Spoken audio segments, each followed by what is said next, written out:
भाई लोग ये देखिए है तेज बहादुर भैया, इनको लगी है भूख, चावल है नहीं। रात को क्या बज रहे हैं दिखा दे भैया, 10:34। 10:34। रात 10:34 हो गई है और भूख भूख लगी इनको। चावल अभी तक नहीं आया है बाजार से, खा नहीं खा रहे हैं, रोटी खा के सो गए हैं। और एक भैया चावल प्रेमी देखो यहाँ पे है, इनको भी चावल नहीं मिला, खा नहीं खाए, रोटी खा के सो गए हैं।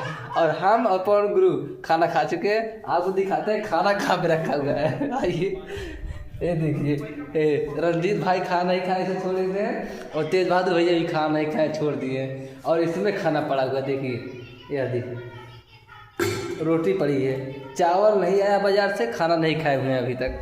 10:30 बज गया है, 9:30 बजे से खाना स्टार्ट हुआ था खाने। तो कब खावा खाना भैया बताओ।